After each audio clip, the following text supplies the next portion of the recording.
মহা পবিত্র সেই সত্তা, মহা সম্মানিত সেই সত্তা, যিনি তার বান্দা, তার গোলাম, তার দাস মুহাম্মদ রাসূলুল্লাহ সাল্লাল্লাহু আলাইহি ওয়াসাল্লামকে মক্কার মসজিদে হারাম থেকে রাতের বেলা সফর করিয়েছেন দূরবর্তী মসজিদে, মসজিদ আকসায়ে।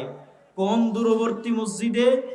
আল্লাযী বারাকনা হাওলাহ, যেই মসজিদে আকসার চারিদিক আমি আল্লাহ বরকত দিয়ে ঘিরে রেখেছি। বলেন আল্লাহু আকবার। এটা কোরআনের আয়াতের অনুবাদ করলাম। আল্লাহ বলছেন আমি বরকত দিয়ে ঘিরে রেখেছি মসজিদ আকসা এবং তার চারপাশ। আল আরদুল মুকাদ্দাসাহ, এটা আল্লাহ কোথায় বললেন? ওয়ানাজ্জাইনাহু ওয়া লূতান, আমি ইব্রাহিমকে এবং লূতকে আশ্রয় দিয়েছি এমন মাটিতে আল্লাতী বারাকনা ফীহা লিল আলামিন। লূত আলাইহিস সালাতু ওয়াস সালাম এবং ইব্রাহিম আলাইহিস সালাতু ওয়াস সালামকে এমন মাটিতে আশ্রয় দিয়েছি যেই মাটিতে আমি বরকত রেখেছি সারা পৃথিবীর মানুষের জন্য। বলেন আল্লাহু আকবার। বারাকনা ফীহা লিল আলামিন, সারা পৃথিবীর মানুষের জন্য বরকত রেখেছি। লূত আলাইহিস সালাতু ওয়াস সালামকে কিভাবে আশ্রয় দিলেন?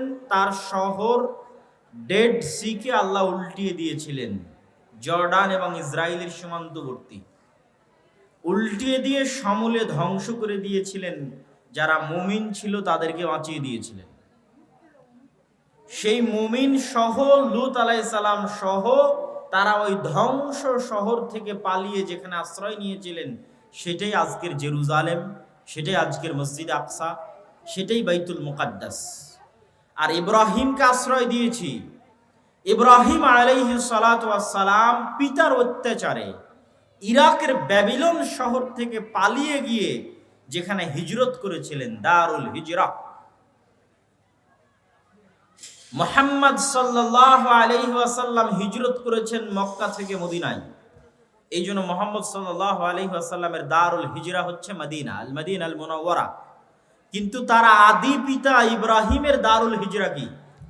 তার আদি পিতা ইব্রাহিম ইরাক থেকে কোথায় হিজরত করেছিলেন? আল্লাহ বলছেন অনাজ্জাইনাহু, আমি ইব্রাহিমকে আশ্রয় দিয়েছি, সে হিজরত করে এসেছে জেরুজালেমে, মসজিদ আকসাই, বাইতুল মুকাদ্দাসে।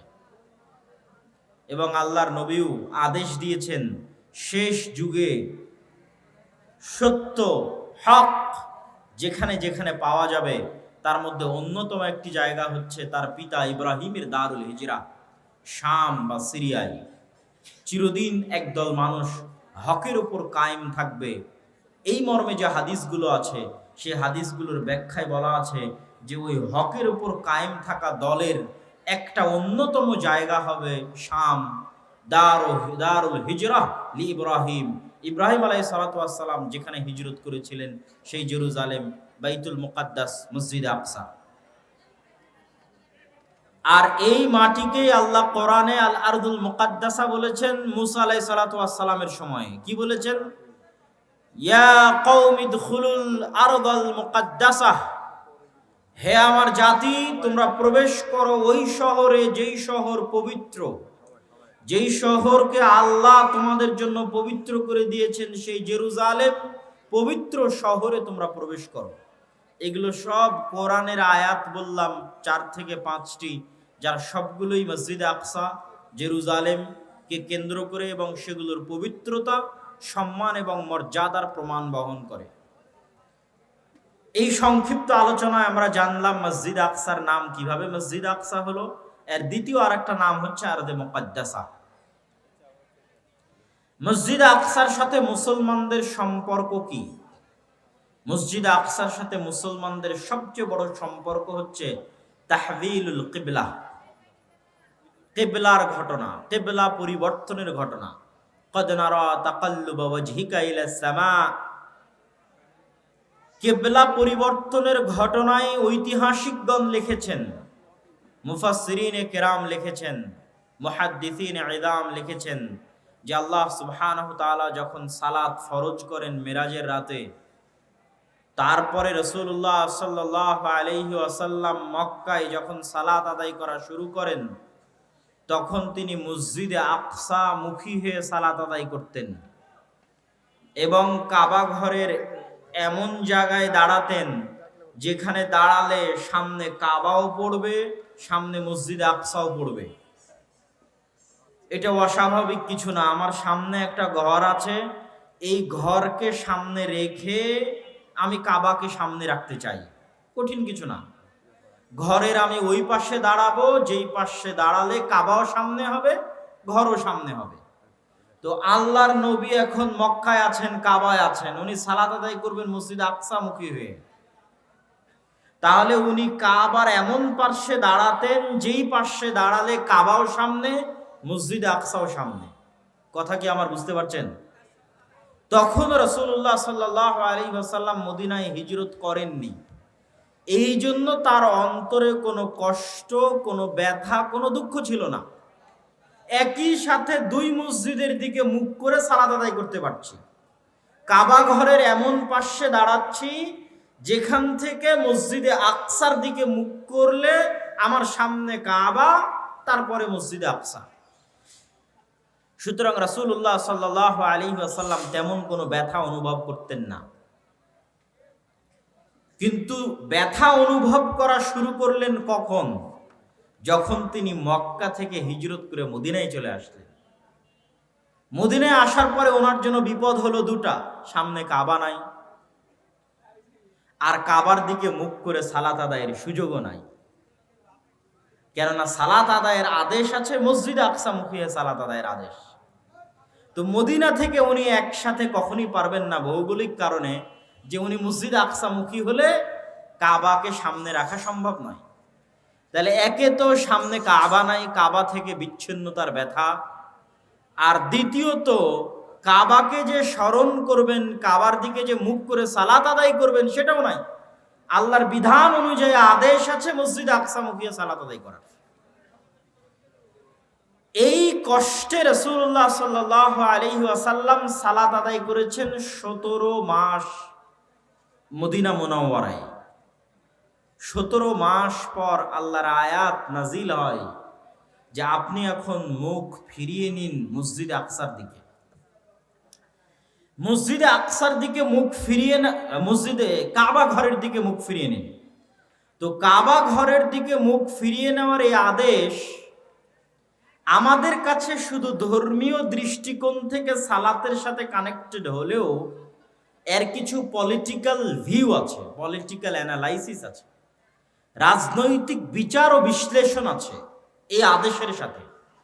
সেই রাজনৈতিক বিচার ও বিশ্লেষণ হচ্ছে, মক্কায় কোরাইশরা ব্যতীত অন্য ধর্মের মানুষ তেমন বসবাস করত না।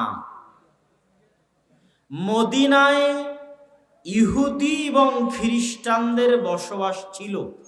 শুধু ইহুদি গোত্রের বসবাস ছিল তিনটা, বানু কোরাইজা, বানু কায়নুকা, বানু নাদির। তিনটা ইহুদি গোত্র মদিনায় বসবাস করত। এই সমস্ত ইহুদি আর খ্রিস্টানদের কাছে সবচেয়ে পবিত্র জায়গা মসজিদ আকসা। আল্লাহ সুবহানাহু ওয়া তাআলার পক্ষ থেকে প্রকারান্তরে, বাহ্যিকভাবে না, প্রকারান্তরে এই সমস্ত ইহুদি এবং খ্রিস্টানদের অন্তরকে নরম করার জন্য, তাদের অন্তরে ইসলামের প্রতি ভালোবাসা তৈরি করার জন্য, ইসলামকে তাদের কাছে একটি আসমানি দ্বীন হিসেবে পেশের গ্রহণযোগ্যতা তুলে ধরার জন্য,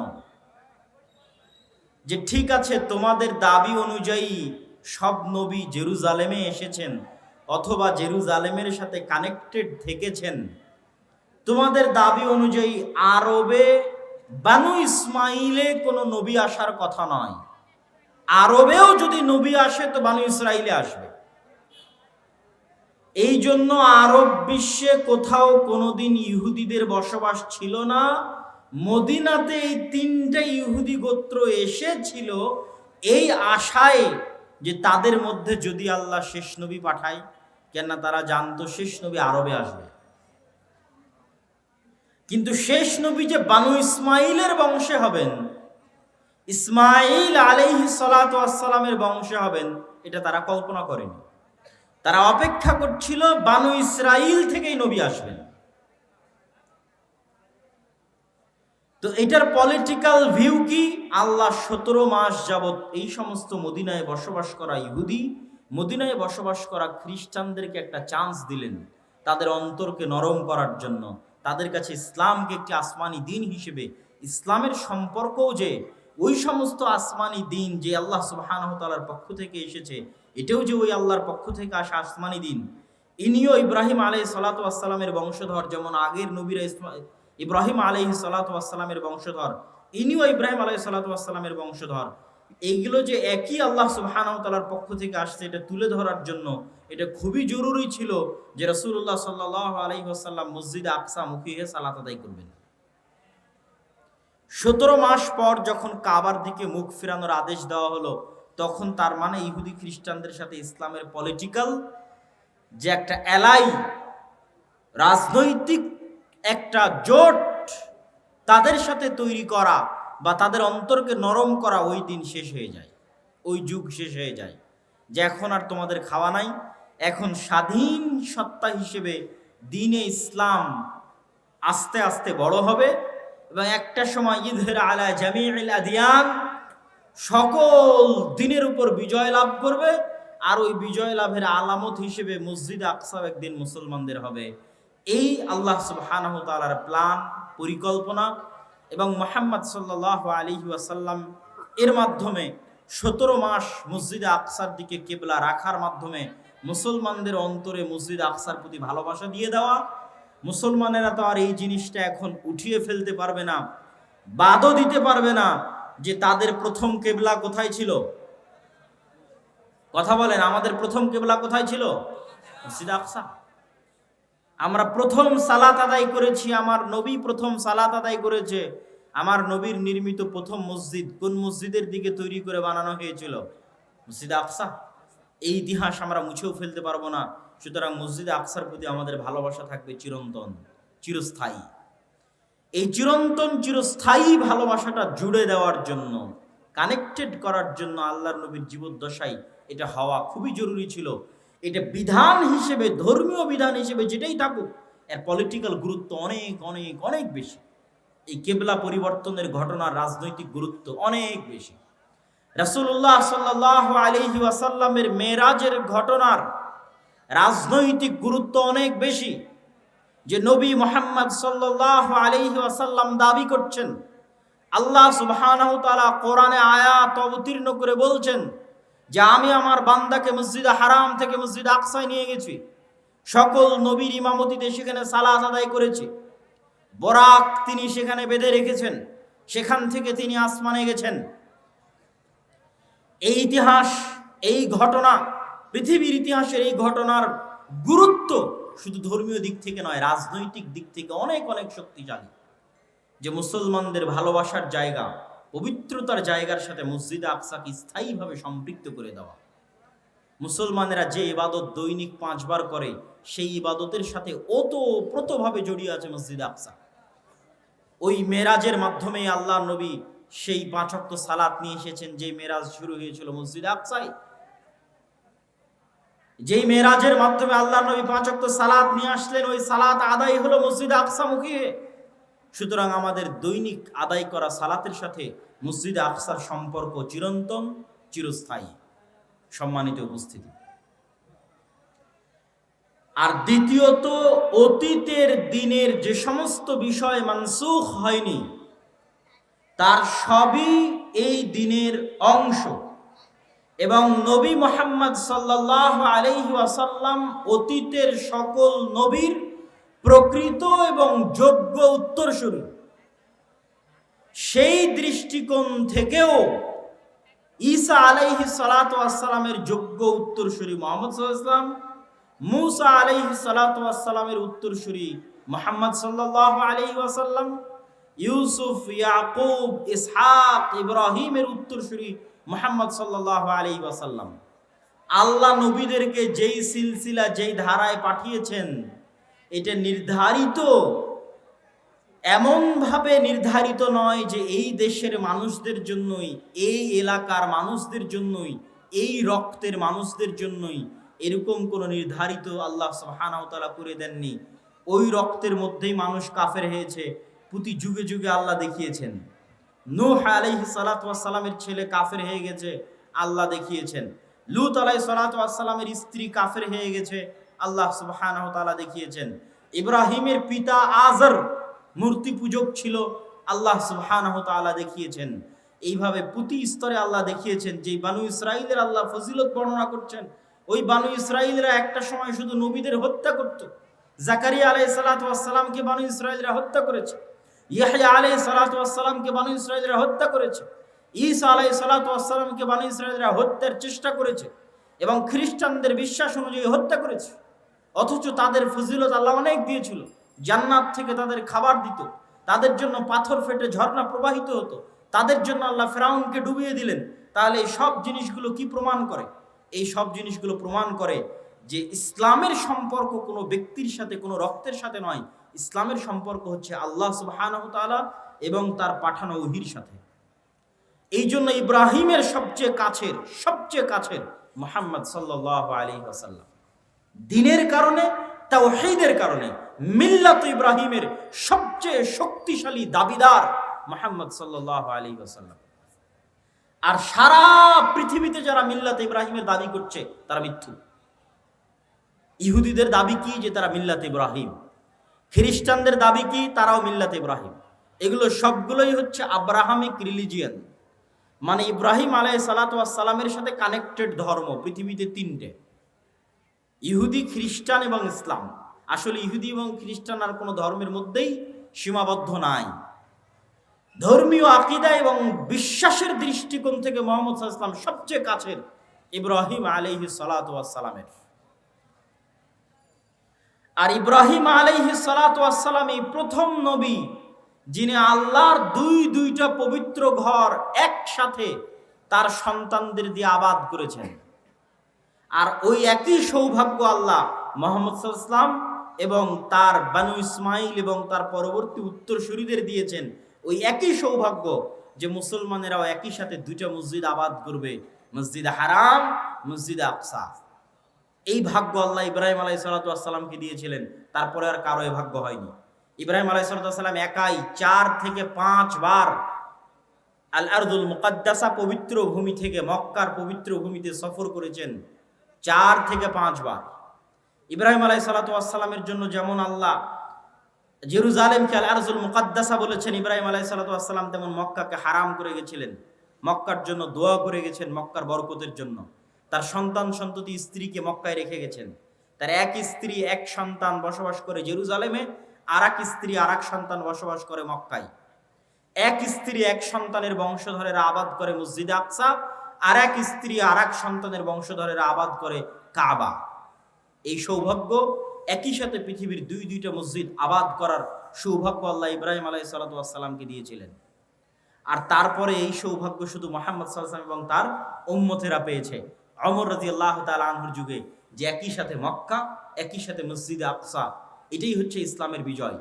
ইযহির আলা জামিইল আদিয়ান, যে পৃথিবীর সকল দিনের উপর ইসলামের বিজয়ের আলামতটা কোথায়? মক্কা এবং মদিনার দরজা ফিতনার জন্য চিরদিনের জন্য বন্ধ। মক্কা এবং মদিনার দরজা ফিতনার জন্য চিরদিনের জন্য বন্ধ। যে কিয়ামত পর্যন্ত এই জায়গা মাহফুজ, সংরক্ষিত। কে হেফাজত করবে? আল্লাহর ফেরেশতারা হেফাজত করবে। তাহলে কোন জায়গা আলামত হিসেবে থেকে গেল যে এটা হচ্ছে আলামতের চিহ্ন যে কোন দিন বিজয়ী রাজনৈতিকভাবে? সেটা হচ্ছে মসজিদ আকসা। এবং পৃথিবীর 90% মানুষ কোন যুদ্ধে জড়িয়ে পড়তে পারে? ওই যুদ্ধেই জড়িয়ে পড়তে পারে যেই যুদ্ধ মসজিদে আকসাকে কেন্দ্র করে হবে। আর পৃথিবীতে এরকম ক্রাইটেরিয়া ফুলফিল করার মতো আর দ্বিতীয় কোনো বস্তু নাই যেটার জন্য এত বড় যুদ্ধ হতে পারে। নাই তো হবে কেমনে? যুদ্ধ হওয়ার জন্য কারণ থাকা লাগবে। তাহলে পৃথিবীর 90% মানুষ একটা যুদ্ধে জড়িত হয়ে যাবে, তার জন্য সবচেয়ে বড় কারণ হচ্ছে মসজিদে আকসা। যেই সমস্ত আল মালহামা আল কুবরার কথা রাসূলুল্লাহ সাল্লাল্লাহু আলাইহি ওয়াসাল্লাম বলেছেন যে কিয়ামতের পূর্ব মুহূর্তে এমনও যুদ্ধ হবে যে একটা পাখি উঠতে উঠতে ক্লান্ত হয়ে যাবে লাশের উপর দিয়ে, কারো যদি 100 সন্তান থাকে তাহলে 99টা সন্তান মারা যাবে। লাশের উপর দিয়ে উঠতে উঠতে পাখি ক্লান্ত হয়ে লাশের উপরেই পড়ে যাবে। তথা পৃথিবীর 90% মানুষ এই যুদ্ধে অংশগ্রহণ করবে। এই যুদ্ধ একমাত্র মসজিদ আকসাকে কেন্দ্র করেই হতে পারে, একমাত্র জেরুজালেমকে কেন্দ্র করে হতে পারে। কেন? এখানে কারণ আছে। কারণ এটাই যে আপনি আজকে আমেরিকাকে প্রস্তাব দেন যে আপনাদেরকে আমরা মুসলমানেরা সারা দুনিয়া দিয়ে দিতে চাই, শুধু মসজিদ আকসা আমাদের দিতে হবে, তারা রাজি হবে না। জেরুজালেম আমাদের দিতে হবে, রাজি হবে না। আপনি ইহুদিদের বলেন যে তোমাদের জন্য আমরা নতুন একটা জান্নাত বানিয়ে দেব ইউরোপ আমেরিকার মধ্যে, তোমরা যাও সেখানে। এখানে কেন এসেছো? তারা এখানে এসেছে ধর্মীয় কারণে।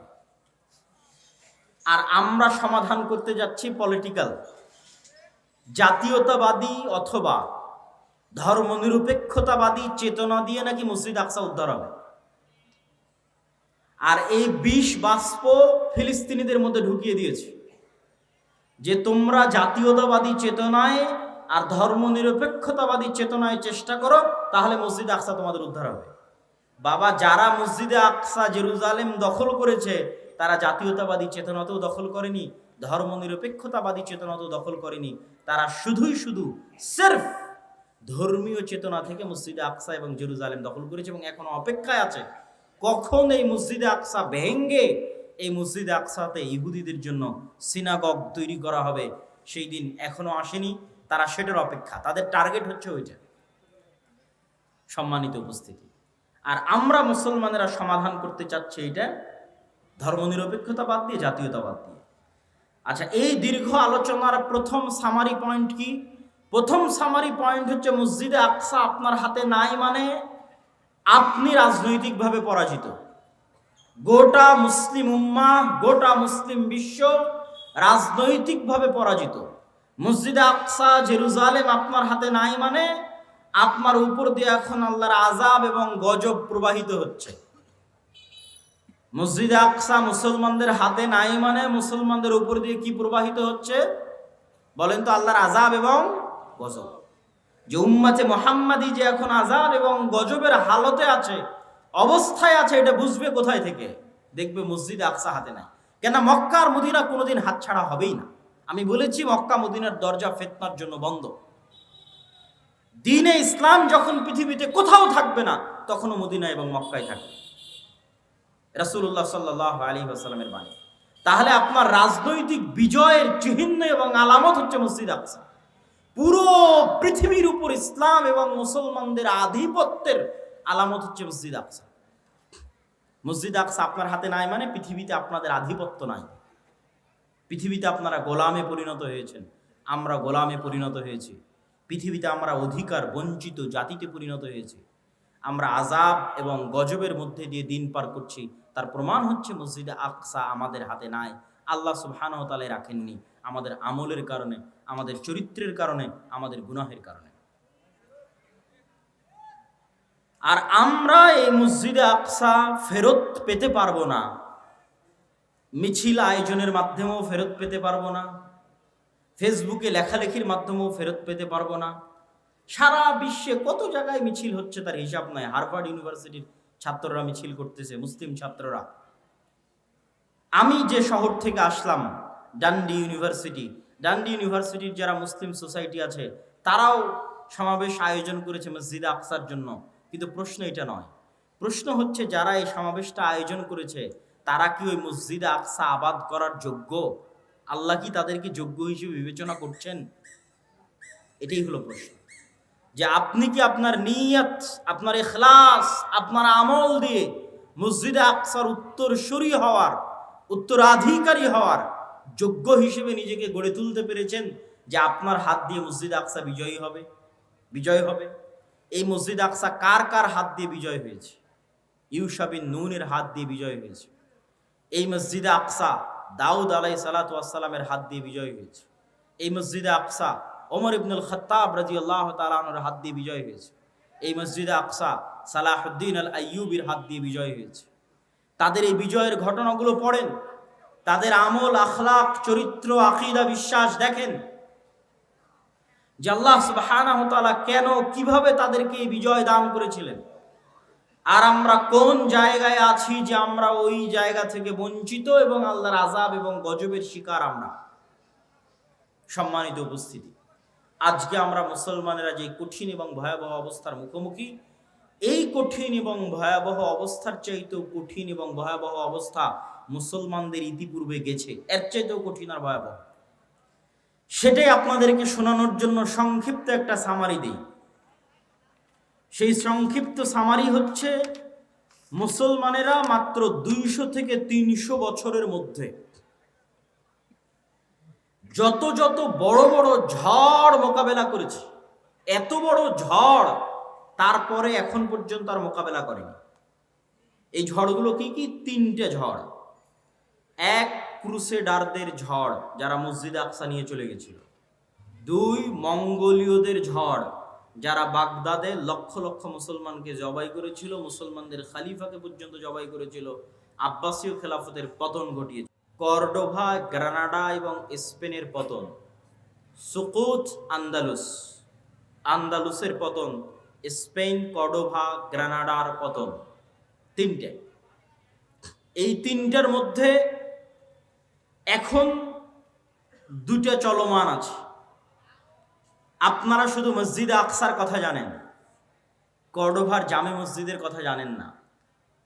আল্লাহ সুবহানাহু ওয়া তাআলা আমাদেরকে মসজিদে আকসায় যাওয়া থেকে বঞ্চিত রেখেছেন।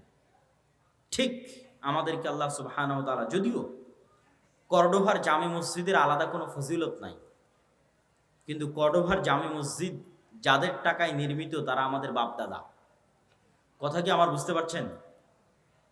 যেমন উমাইয়া খলিফারা মিশরের 7 বছরের রাজস্ব আয় মসজিদ আকসায় ব্যয় করেছিল, 7 বছরের রাজস্ব আয়। ঠিক তেমনি আন্দালুসের যারা খলিফা ছিল তারা বড় বড় বিজয়ের গনিমতের মাল জামে মসজিদ কর্ডোভায় ব্যয় করে দিয়েছে। জামে মসজিদ কর্ডোভা নিকট অতীতে তথা এখন কাবা এবং মদিনার যে সম্প্রসারণ হয়েছে এখন গত 20-30 বছরে, যে বিশাল সম্প্রসারণ, এই সম্প্রসারণের আগে পৃথিবীর সবচেয়ে বড় মসজিদগুলোর একটা মসজিদ, পৃথিবীর সবচেয়ে বড় মসজিদগুলোর একটা মসজিদ হচ্ছে জামে মসজিদ কর্ডোভা, আরবিতে বলা হয় কুরতুবা, যেখানে একই মসজিদে একই ফ্লোরে 70,000 অথবা তার চেয়ে বেশি মানুষ সালাত আদায় করতে পারবে একই ফ্লোরে। আর ওই মসজিদে এখন প্রবেশ করবেন, দেখবেন মসজিদ মূর্তিতে পরিপূর্ণ। মারিয়াম আলাইহা সালাতু ওয়াস সালাম এবং ঈসা আলাইহিস সালাতু ওয়াস সালামের মূর্তিতে পরিপূর্ণ মসজিদ, তথা খ্রিস্টানদের মা মেরি এবং জেসাস এবং মা মেরির মূর্তিতে পরিপূর্ণ। আর ওখানে একজন মুসলমানকেও ব্যক্তিগতভাবেও সালাত আদায় করতে দেওয়া হবে না। আপনি যদি চুল পরিমাণ আপনার অন্তরে ঈমান থাকে আর আপনি যদি স্পেনে গিয়ে জামে মসজিদ কর্ডোভায় প্রবেশ করেন, তো আপনার চোখ দিয়ে পানি বের হবেই হবে। প্রত্যেক যে মুসলমান যার অন্তরে চুল পরিমাণ ঈমান আছে, সে যদি স্পেনে যায় এবং জামে মসজিদ কর্ডোভায় প্রবেশ করে, তাহলে তার চোখ দিয়ে পানি পড়তে বাধ্য। যে সে মসজিদের মধ্যে দাঁড়িয়ে আছে, মেম্বার আছে, ছাদ আছে, বিশাল মসজিদ, কিন্তু সে সালাত আদায় করতে পারবে না, মসজিদে আজান হয় না। শুধু একটা মসজিদ নয়, এরকম পুরো কর্ডোভায় যত গির্জা আছে, পুরো গ্রানাডায়, পুরো স্পেনে যত গির্জা আছে, প্রত্যেকটা গির্জা মসজিদ। আপনি ধোকায় পড়ে যাবেন। বাহির থেকে দেখলে আপনি ধারণা করবেন এটা মসজিদ, কেননা মিনার আছে। বাহির থেকে দেখলে বুঝবেন মসজিদ, কেননা মেহরাব আছে। এটা মসজিদই, মিনার মেহরাব আছে মানে মসজিদ। ভিতরে যেয়ে দেখবেন যে মূর্তিতে পরিপূর্ণ, আসলেই মসজিদ। কিন্তু এখন আজানও নাই, একামতও নাই, মুসলমানও নাই। অথচ ওই মসজিদগুলো যারা ওয়াকফ করেছিল আল্লাহর সন্তুষ্টির জন্য, তারা মুসলমান ছিল। ওই মসজিদগুলোতে যারা দান করেছিল মসজিদ নির্মাণের জন্য, তারা মুসলমান ছিল। এটাই আমি বলছি যে জামে মসজিদ কর্ডোভার হয়তো আলাদা কোনো ফজিলত নাই, কিন্তু জামে মসজিদ কর্ডোভার মুসলমানদের টাকাতেই নির্মিত। ওই স্পেনে এরকম শত শত মসজিদ আছে। এটা এখন পৃথিবীর সবচেয়ে বড় গির্জাগুলোর একটা, ক্যাথিড্রাল বলে ওরা, যে biggest cathedral all over the world. সারা পৃথিবীর সবচেয়ে বড় গির্জাগুলোর একটা হচ্ছে এটা, জামে মসজিদ কর্তুবা। এখানে হাজার হাজার ছাত্র দার্স দিত, দার্স শুনতো, ইলমের আলোচনা হতো, বড় বড় আলেম এই সমস্ত মাটি থেকে জন্ম নিয়েছে। ইবনু হাজাম আন্দালুসি, ইবনু আব্দুল বার, হাফিজুল মাগরিব, তারপরে তাফসির কুরতুবির লেখক ইমাম কুরতুবি, বড় বড় ইমাম এই সমস্ত শহরে জন্ম নিয়েছে, দিনের কাজ করেছে, দিনের খেদমত করেছে। এই জন্য আমি বলি যে মুসলমানেরা যখন ফুটবল ক্লাবগুলো নিয়ে উন্মাদনা করে, আরও সবচেয়ে বেশি কষ্ট পায় যখন সৌদির যুবকদের দেখি, যে সৌদির যুবকদেরকে তো এখন আরো বেশি উৎসাহিত করা হচ্ছে যে তোমরা এই রাস্তায় আসো, এই লাইনে আসো, তোমাদের শুধু বিনোদন আর পর্যটন নিয়ে ব্যস্ত থাকতে হবে। তো তাদের যখন দেখি যে ওই যে সমস্ত ক্লাব, পৃথিবীর সবচেয়ে বিখ্যাত ক্লাবগুলো হচ্ছে স্পেনের বার্সেলোনা, রিয়াল মাদ্রিদ, এগুলো বেশিরভাগ এগুলো হচ্ছে স্পেনের শহর। বার্সেলোনা হচ্ছে স্পেনের শহর, মানে এটা এই বার্সেলোনা মুসলমানদের, ওই মাটি ওই জায়গা মুসলমানদের ছিল। তাহলে আপনি যখন ওইটা নিয়ে উন্মাদনায় ব্যস্ত, তখন যদি আপনাকে নিয়ে গিয়ে আমি জামে মসজিদ কর্তুবার মধ্যে দাঁড় করাই, কর্ডোবার মধ্যে দাঁড় করাই, সৌদি আরবের এই সমস্ত যুবকদেরকে নিয়ে গিয়ে যদি জামে মসজিদ কর্ডোবায় দাঁড় করানো হয় আর বলা হয় না এখন উন্মাদনা করো তোমার বার্সেলোনা নিয়ে আর রিয়াল আর মাদ্রিদ নিয়ে, কেন আল্লাহ তোমাদের কাছ থেকে মসজিদ ছিনিয়ে নিয়েছে? কেন আল্লাহ তোমাদের কাছ থেকে মসজিদ আকসা ছিনিয়ে নিয়েছে? যে সারা পৃথিবীর কোনো মুসলমান আর মসজিদ আকসায় যেতে পারে না, সালাত আদায় করতে পারে না। তো মুসলমানের অন্তরে তো ব্যথা থাকা উচিত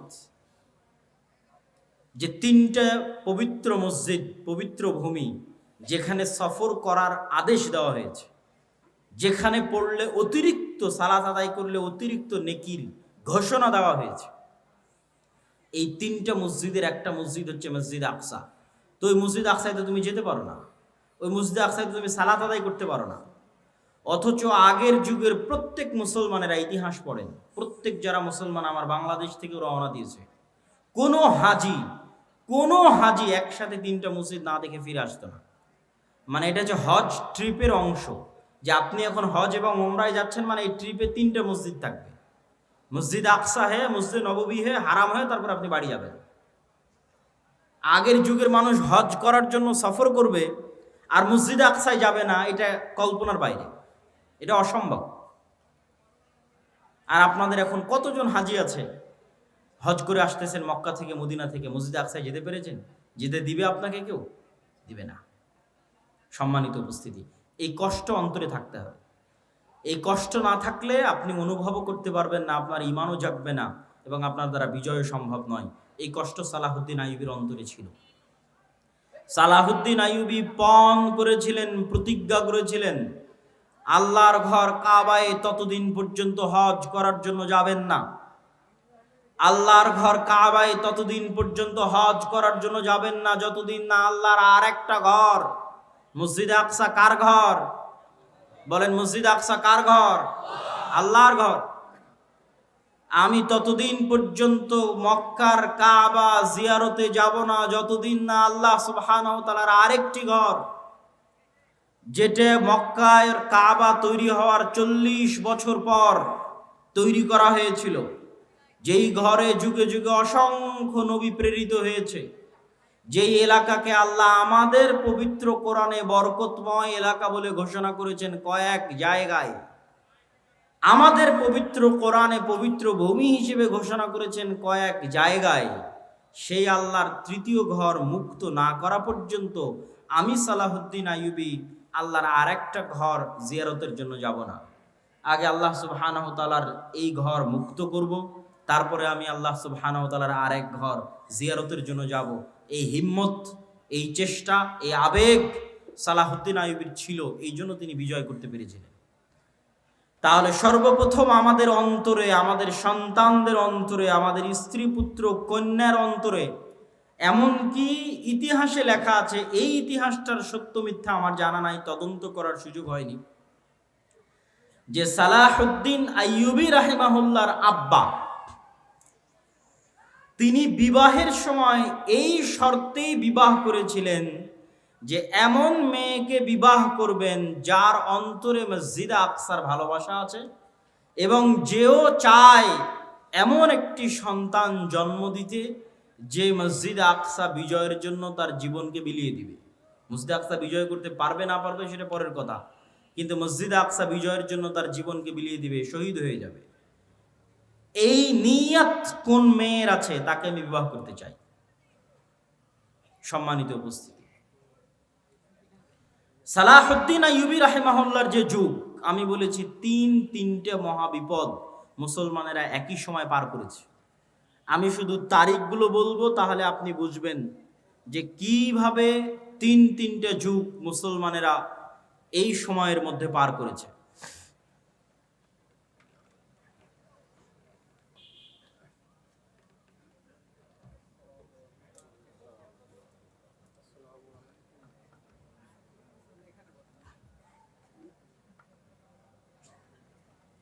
আমরা যদি 1000 খ্রিস্টাব্দ অথবা 1100 খ্রিস্টাব্দকে শুরু ধরি,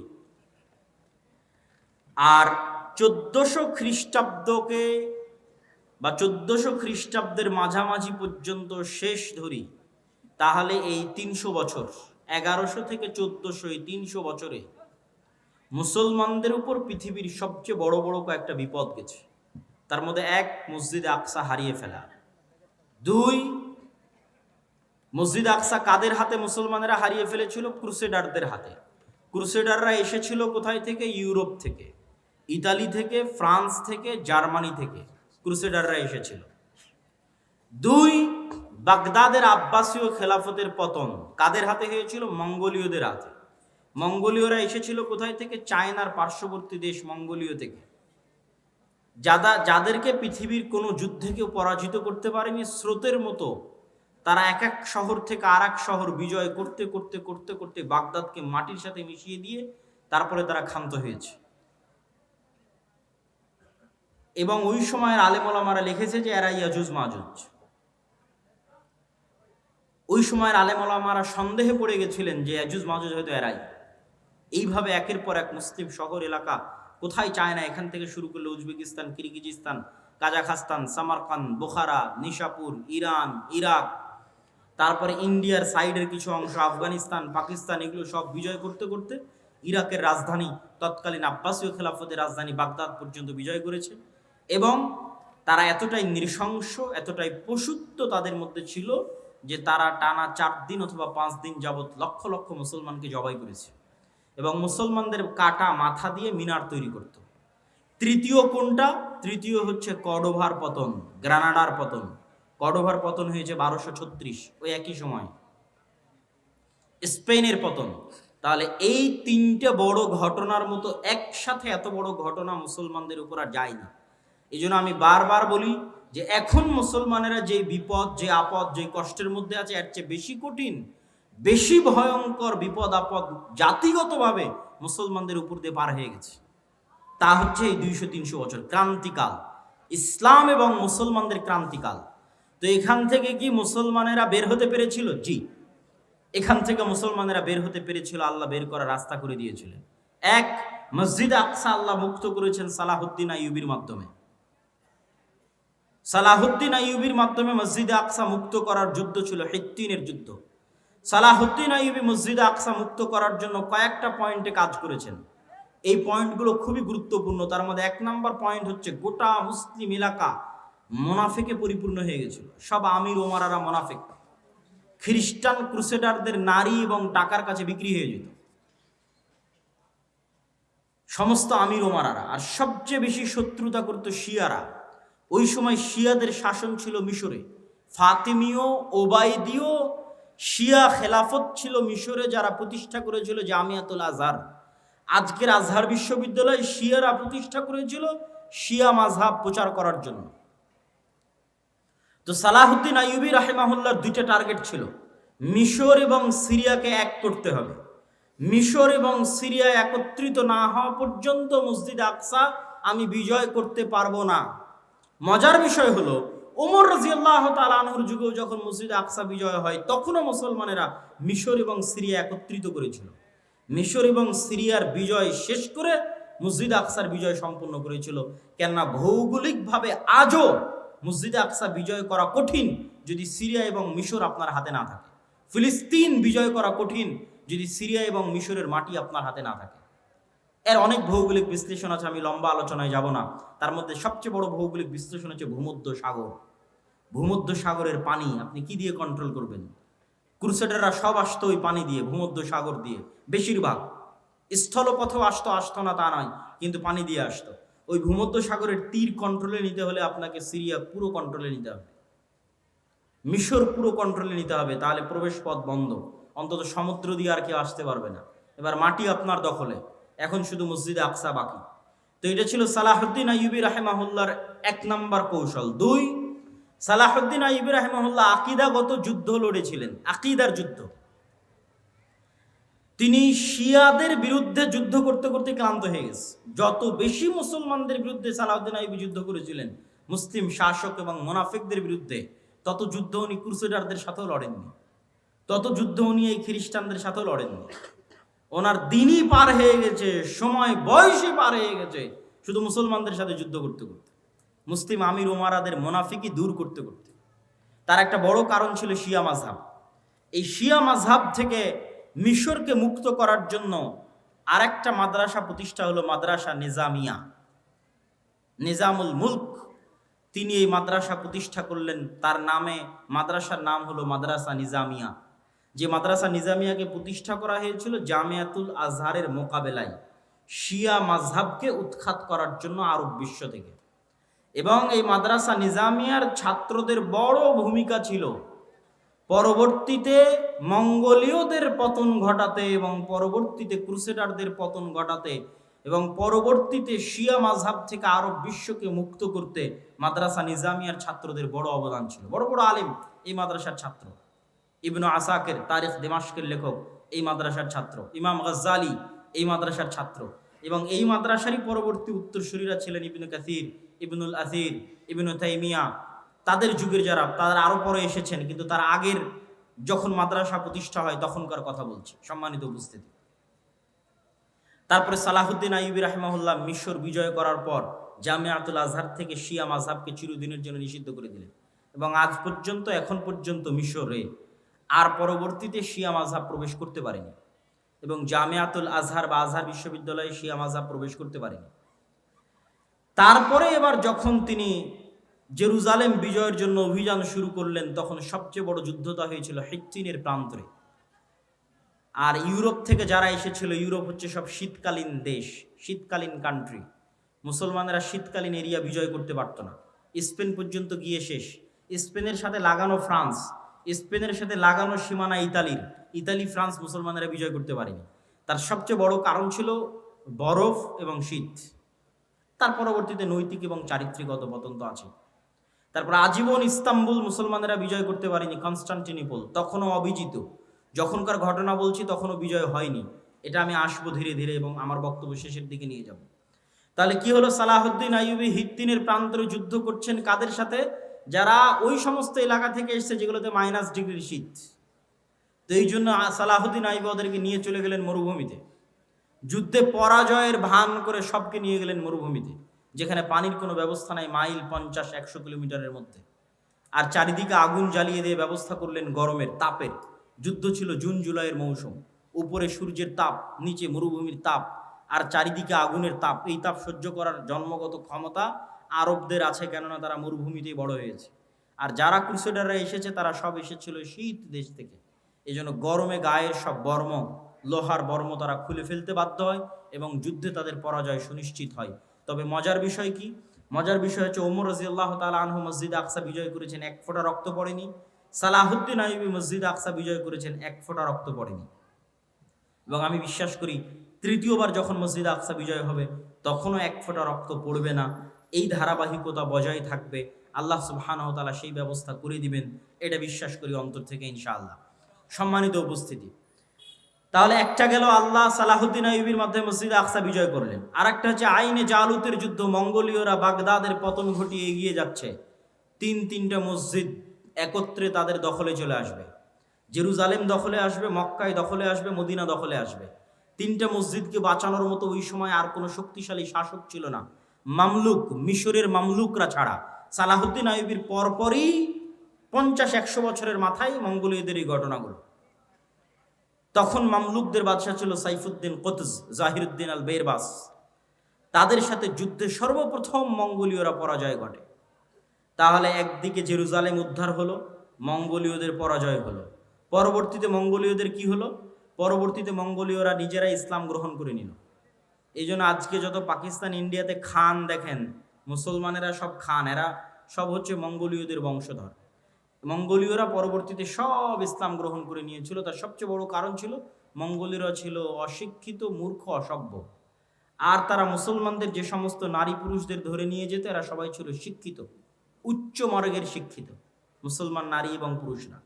তাদের সাথে বিবাহ বন্ধনে আবদ্ধ হওয়ায় ধীরে ধীরে ধীরে ধীরে তাদের পরবর্তী জেনারেশন ইসলাম গ্রহণ করে ফেলে। আর ক্রুসেডাররা কি হলো? ক্রুসেডাররা ফিরে চলে গেল ইউরোপে, এবং আজ অবধি তারা ক্রুসেড চালাচ্ছে, চলছেই ক্রুসেড। আচ্ছা, এই দুইটা সংকট কাটিয়ে উঠে মুসলমানদের কোনো অর্জন আছে? আছে। স্পেন মুসলমানেরা ফিরে পায়নি, কিন্তু স্পেনের পরিবর্তে আল্লাহ মুসলমানদেরকে, এরপরেই স্পেনের পরিবর্তে আল্লাহ মুসলমানদের, এই দীর্ঘদিন যাবৎ মুসলমানেরা কুস্তুনতুনিয়া বিজয় করতে পারে না। কুস্তুনতুনিয়া বিজয়ের ইতিহাস পড়ে দেখেন, কত শত শত সাহাবি, আল্লাহর তাবি, সাহাবিদের তাবি, তাবে তাবি এই কুস্তুনতুনিয়া যুদ্ধে শহীদ হয়েছে। যত চেষ্টা করেছে পারেনি। আবু আইয়ুব আল আনসারী রাদিয়াল্লাহু তাআলা আনহু এই কুস্তুনতুনিয়া বিজয় করতে এসে শহীদ হয়ে গেছে।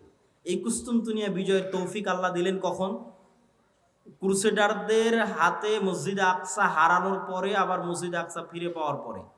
মঙ্গোলীয়দের হাতে মুসলমানদেরকে চরম শাস্তি এবং আযাব দেওয়ানোর পরে, আবার মঙ্গোলীয়দের হাত থেকে সে আযাব এবং শাস্তি থেকে মুক্তি দেওয়ার পরে।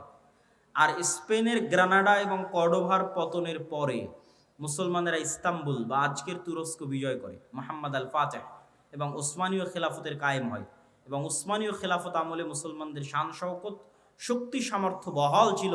আমি আগেই বলেছি মুসলমানদের রাজনৈতিক বিজয়ের চিহ্ন কি? মসজিদ আকসা আপনার হাতে আছে কিনা? উসমানীয়দের হাতে মসজিদ আকসা ছিল। তারা মসজিদে আকসায় কোনো ইহুদিকে জমি ক্রয়ের পর্যন্ত সুযোগ দেয়নি উসমানীয়রা। কেন? ইহুদিদের ব্রেন ছিল খুব শার্প। তারা আগে জমি ক্রয় করে সেখানে তাদের বসতি স্থাপন করতে চাচ্ছিল উসমানীয় খেলাফতের শেষ আমলে। আজ আমরা এই বিপদে কেন? আজ আমরা এই বিপদে আছি, তার সবচেয়ে মূল কারণ হচ্ছে ঔপনিবেশিক শাসন আমল, কলোনিয়াল সিস্টেম। পৃথিবীর প্রায় সব মুসলিম দেশই, দুই একটা বাদ দিয়ে, প্রায় সব মুসলিম দেশই ইস্তেমার, আরবিতে বলে ইস্তেমার, বাংলায় বলে উপনিবেশ, ইংরেজিতে বলে কলোনি। প্রায় সব মুসলিম দেশই ইউরোপের কোনো না কোনো দেশের কলোনি ছিল নিকট অতীতে। এটা হচ্ছে আমাদের উসমানীয় খেলাফতের পতনকাল থেকে নিয়ে আজ পর্যন্ত এই 150, 200, 300 বছরে, মানে আমরা যে জেনারেশন এখন অবস্থান করছি, এটার লাস্ট 200 বছর বা 250 বছর পৃথিবীর কোনো না কোনো মুসলিম দেশ, কোনো না কোনো ইউরোপিয়ান কান্ট্রির কলোনি ছিল। আমরাও 1947-এর আগ পর্যন্ত ব্রিটিশের কলোনি ছিলাম। তো 1947 তো ভাই এই কয়দিন আগের কথা। অনেকের দাদাও এখনো জীবিত আছে যারা 47 দেখেছে, এখনো জীবিত আছে। তো 47 তো কালকের কথা। তো 47-এর আগ পর্যন্ত আমরা ব্রিটিশদের গোলাম ছিলাম। এরকম সারা পৃথিবীর প্রায় সব মুসলিম দেশ কোনো না কোনো ইউরোপিয়ান কান্ট্রির গোলাম ছিল। এবং এর উপর আমার লম্বা বিস্তারিত আলোচনা আমি গতকাল করেছি। এই গোলামির নিজাম থেকে ওই ব্রিটিশরা যেমন পুরো ভারতকে 3 ভাগে ভাগ করে দিল, বাংলাদেশ, পাকিস্তান এবং ইন্ডিয়া, ঠিক ওই ব্রিটিশরা যখন তাদের আরবে কলোনি ছিল, তখন তারা আরবকে এমনভাবে ভেঙে চূর্ণ বিচূর্ণ করে দিল। কাতার নামে পৃথিবীতে কোনো দেশই ছিল না, আরব আমিরাত নামে পৃথিবীতে কোনো দেশই ছিল না, জর্ডান নামে পৃথিবীতে কোনো দেশই ছিল না, ইসরায়েল নামে পৃথিবীতে কোনো দেশই ছিল না, লেবানন নামে পৃথিবীতে কোনো দেশই ছিল না। ঠিক তেমনি বাংলাদেশ বা পাকিস্তান নামে পৃথিবীতে কোনো দেশ ছিল না। এগুলো সব ওই যে ইস্তেমার, কলোনিয়াল সিস্টেম। ওরা যখন এই দেশগুলো ছেড়ে গেছে, তখন ডিভাইড অ্যান্ড রুল, ভাগ করে গেছে, নতুন দেশ তৈরি করে গেছে। তো ওই শাম, সিরিয়াকে জর্ডানে ভাগ করেছে, লেবাননে ভাগ করেছে। একটু দিয়েছে জর্ডান, একটু দিয়েছে লেবানন, একটু দিয়েছে কাতার, একটু দিয়েছে আরব আমিরাত, একটু দিয়েছে বাহরাইন, একটু একটু করে দিয়ে ওর মধ্যে থেকে ইসরায়েল বের করেছে। ওর মধ্যে থেকে অল্প একটু জায়গা বের করেছে ইসরায়েলের জন্য। অনেক দীর্ঘদিনের সুপরিকল্পনার ফসল এবং মুসলমানদের অধপতনের ফসল, মুসলমানদের উপর আল্লাহর আযাব এবং গজবের যে আলামত, সেটার প্রমাণ। আর এই আযাব এবং গজব থেকে উদ্ধার হওয়া সম্ভব নয় আমল এবং ইমানে পরিবর্তন ছাড়া। আমল এবং ইমানে পরিবর্তন ছাড়া সম্ভব নয়। আমি আপনাকে চ্যালেঞ্জ দিয়ে বলতে পারি, যেই ইহুদিরা ইসরায়েলে আছে তারা তাদের ধর্ম পালনে, আপনারা আপনাদের ধর্ম পালনে যতটুকু অ্যাক্টিভ তার চেয়ে বেশি অ্যাক্টিভ। কথা মনে হয় আমার বুঝতে পারেননি। আপনাদের কতজনের মুখে দাঁড়িয়ে আছে, আর ইহুদি একটা পল্লী মহল্লায় গিয়ে দেখবেন ওদের কতজনের মুখে দাঁড়িয়ে আছে। ইহুদিরা সারা পৃথিবীর মানুষকে চায় যে তারা খারাপ থাকুক, কিন্তু তারা নিজেরা ভালো থাকবে। সারা পৃথিবীর মানুষ মদ খেলে, জুয়া খেললে তাদেরকে গোলাম বানানো সহজ, কিন্তু তাদের সন্তানেরা যদি জুয়া খেলে, মদ খায়, তাহলে তারা পৃথিবী শাসন করতে পারবে না। এই জন্য এটা তাদের এজেন্ডা যে তাদের সন্তানেরা মদ, জুয়া, ফ্রি ফায়ার, পাবজি খেলবে না, কিন্তু তারা পৃথিবীতে এমন সিস্টেম তৈরি করবে যে মুসলমানের সন্তান জন্ম হওয়ার পর থেকে মদ, জুয়া, আড্ডা, গাঞ্জা, ফ্রি ফায়ার, পাবজি নিয়ে পড়ে থাকবে। তাহলে এরা হবে কি, এদের অবস্থা হবে গরু ছাগলের মতো। কেননা যে নেশাখোর, যে জুয়াখোর, সে গরু ছাগল। তার পৃথিবীতে কেন, বাড়ি, দেশে কেন, এলাকায় কেন, বাড়িতে পর্যন্ত শাসন ক্ষমতা কায়েম করতে পারবে না। একটা জুয়াখোর, একটা মদখোর কি বাড়িতে শাসন চালাতে পারবে? পারবে না। তো যে জুয়াখোর, মদখোর বাড়িতে শাসন চালাতে পারবে না, ও কুশ্চিন কালো মসজিদে আকসা বিজয় করতে পারবে না। যে ফ্রি ফায়ার, পাবজিতে ব্যস্ত আছে, ও বাড়ি চালাতে পারবে না, তো মসজিদে আকসাকে মেরে বিজয় করবে। তো কিন্তু ইহুদিরা তাদের সন্তানকে জন্মের পর থেকে বলবে পড়ো পড়ো পড়ো পড়ো, জ্ঞান অর্জন করো, বড় হও, পৃথিবী শাসন করতে হবে, অস্ত্র বানাও, জ্ঞান বিজ্ঞান নিয়ে ব্যস্ত থাকো, আর গোটা আরব বিশ্বকে ব্যস্ত রাখো পর্যটন আর বিনোদনে, দুবাই আর কাতারকে ব্যস্ত রাখো ফুটবল বিশ্বকাপে, আর ফুটবল বিশ্বকাপ আয়োজন করা আর এগুলো খেলাধুলা নিয়ে পড়ে থাকা যদি খুবই ভালো হতো, তাহলে ইসরায়েলই আগে থাকতো। কথা বুঝতে পেরেছেন? ইসরায়েল কিসে সবার আগে? অস্ত্র বানাও, অস্ত্র কিনো, এটাতে সবার আগে, জ্ঞান বিজ্ঞানে সবার আগে।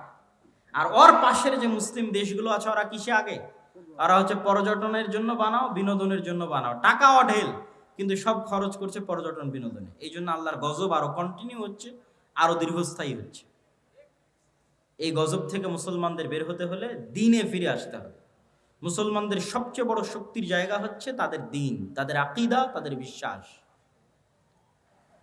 সারা পৃথিবীতে তারা শিখিয়েছে যে তোমরা সন্তান কম নাও, আর কোনো ইহুদি ফ্যামিলি পাবেন না যেখানে 6টা 7টা করে বাচ্চা নাই, পাবেন না। আপনি নিজে আজকে তদন্ত করতে পারেন, কেন এরা পৃথিবীর খুবই রহস্য ঘেরা একটা জাতি। এদের বিষয়ে কোনো তথ্য পাবেন না, এদের বিষয়ে গবেষণা করতে গেলে আপনি দেখা যাচ্ছে আউট হয়ে যাবেন পৃথিবী থেকে।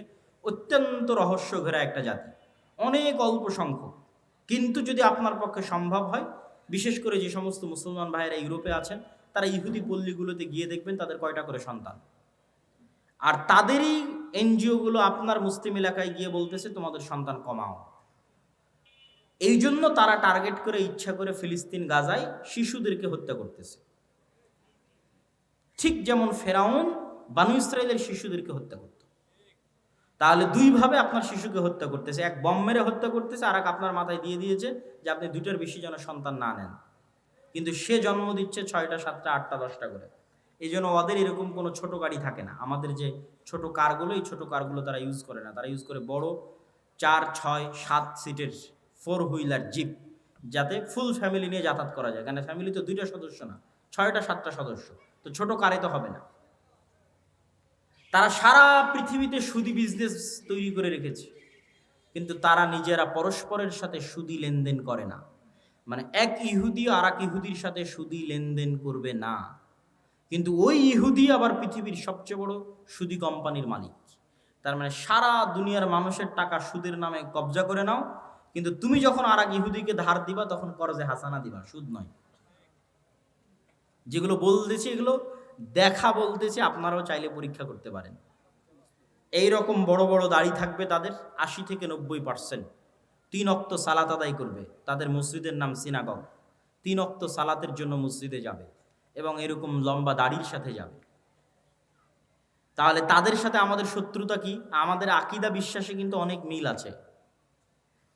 খ্রিস্টানেরাও অপেক্ষায় আছে একজন মাসিহ আসবে, ইহুদিরা অপেক্ষায় আছে একজন মাসিহ আসবে, আমরাও অপেক্ষায় আছে একজন মাসিহ আসবে। তাহলে আকীদায় মিল হলো না ভাই?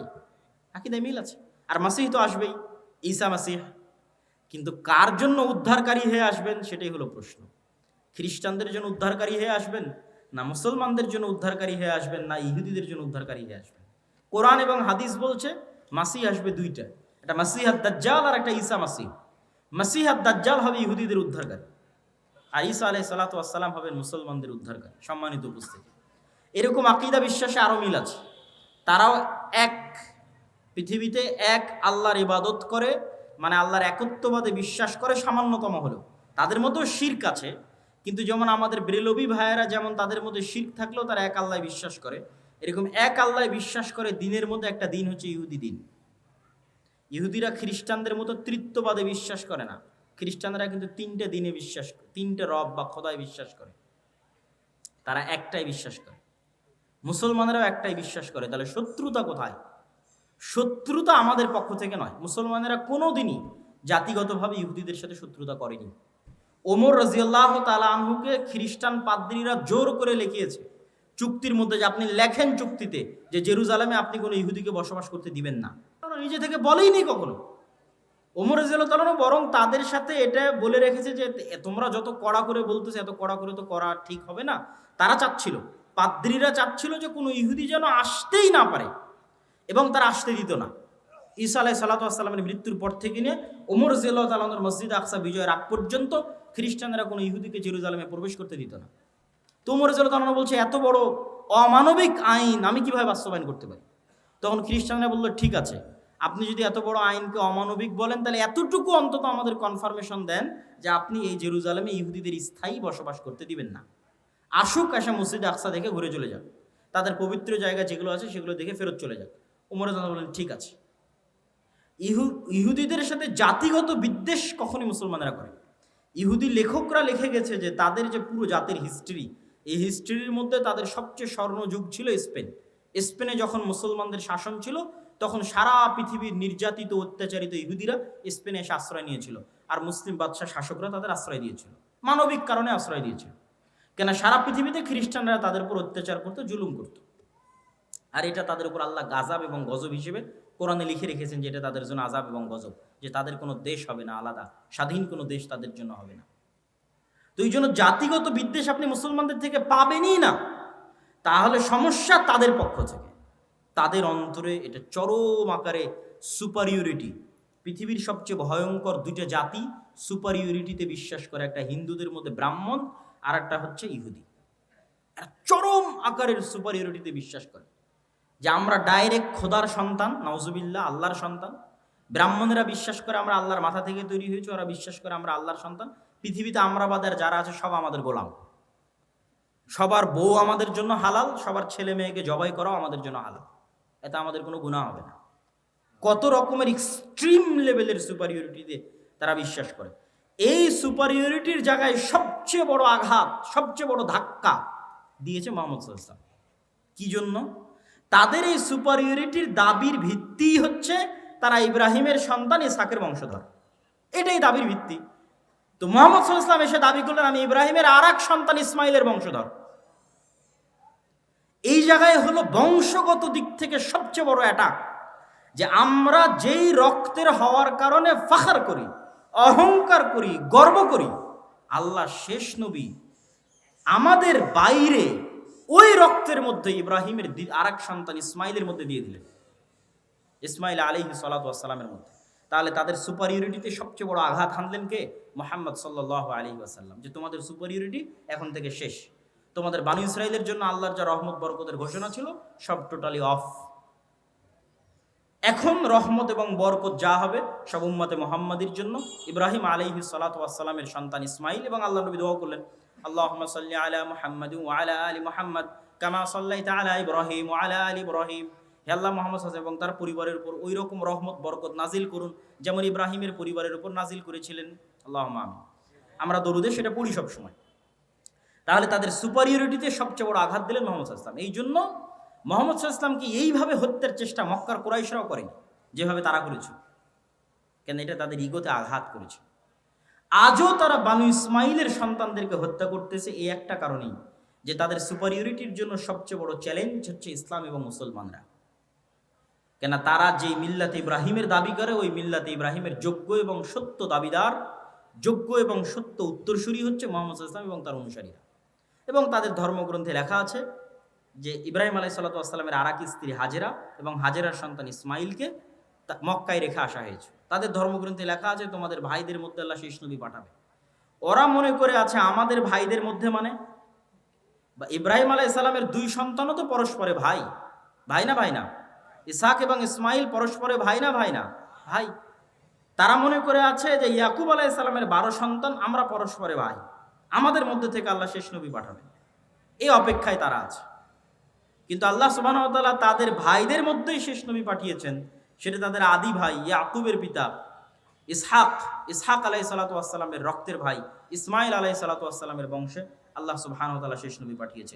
সম্মানিত উপস্থিতি, এই হিংসার কারণে, এই বিদ্বেষের কারণে তারা মুসলমান এবং ইসলামদেরকে সমূলে ধ্বংস করে দিতে চায়। কেন? তারা জানে তাদের পতন যদি কারো হাতে হয়, মুসলমানদের হাতেই হয়। এটাই হলো সমস্যা। যেমন ফেরাউন জানতো তার পতন যদি কারো হাতে হয়, বানু ইসরাইলের হাতে হয়। তারাও জানে আমাদের পতন যদি কোনোদিন কারো হাতে হয়, তাহলে মুসলমানদের হাতে হবে। সম্মানিত উপস্থিতি, আমি আমার এই দীর্ঘ ঐতিহাসিক বিশ্লেষণ থেকে আপনাদের কাছে এতটুকুই আহ্বান জানাবো, দিনে ফিরে আসা ছাড়া। আপনি তাদের সাথে মোকাবেলা করবেন অথচ আপনার মধ্যে দিন নাই, তাহলে কি দিয়ে মোকাবেলা করবেন? সে তো দিনের কারণেই এটা জয় করতে এসেছে, দিনের কারণে এখানে শাসন প্রতিষ্ঠা করতে এসেছে, দিনের কারণে আপনাকে হত্যা করছে। আর আপনি দিন ছেড়ে দিয়ে তার উপর দিয়ে বিজয় লাভ করতে চাচ্ছেন, এটা ইম্পসিবল, অসম্ভব। একদল মানুষ যদি দিন পালন করে আল্লাহর উপর ভরসা করে বের হয়ে আসে, তাহলে তাদের হাতে আল্লাহ সুবহানাহু ওয়া তাআলা মসজিদে আকসা বিজয় দিবেন, এটা আল্লাহর ওয়াদা। আমরা এখন পারছি না কেন? আমরা এখন গজবের অবস্থায় আছি, আযাবের অবস্থায় আছি। আল্লাহ তাদেরকে দিয়ে আমাদের উপর শাস্তি দিচ্ছে। যেমন ফেরাউনকে দিয়ে তাদেরকে শাস্তি দিয়েছিল, তাদেরকে আযাব এবং গজবের মধ্যে আল্লাহ সুবহানাহু ওয়া তাআলা নিক্ষেপ করেছিলেন।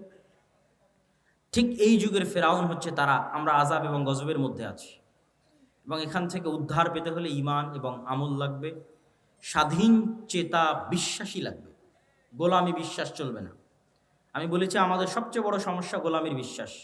মুসা আলাইহিস সালাম যদি বানু ইসরাইলের ঘর বাড়িতেই লুকিয়ে লুকিয়ে মানুষ হতেন, উনি জীবনে কোনোদিন ওই ফেরাউনের বংশের কিবতীকে এক থাপ্পড়ে হত্যা করতেন না।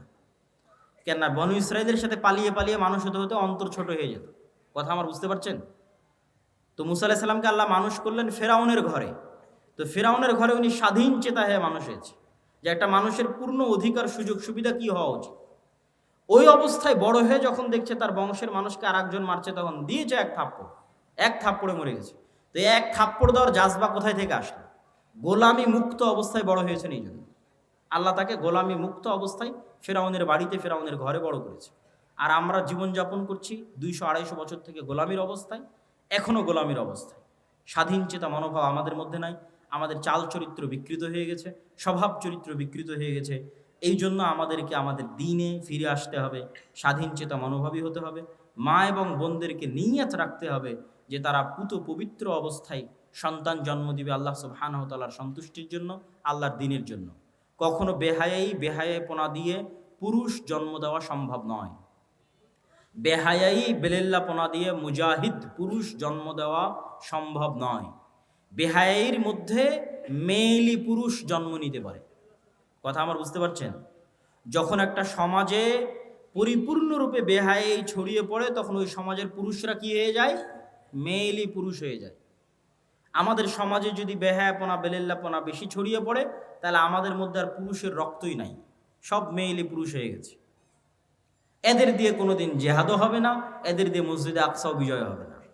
তাহলে পুরুষ জন্ম দিতে হবে। পুরুষকে জন্ম দিতে পারবে পুত পবিত্র বেহায়াপনা বেলেল্লাপনা মুক্ত অবস্থায় যে থাকবে, সে পুরুষ সিংহ, বাঘ, বীর সিংহ সালাহুদ্দিন আইয়ুবী, তারেক বিন জিয়াদের মতো সন্তান জন্ম দিতে পারবে, স্বাধীন চেতা সন্তান জন্ম দিতে পারবে, মেয়েলি পুরুষ নয়।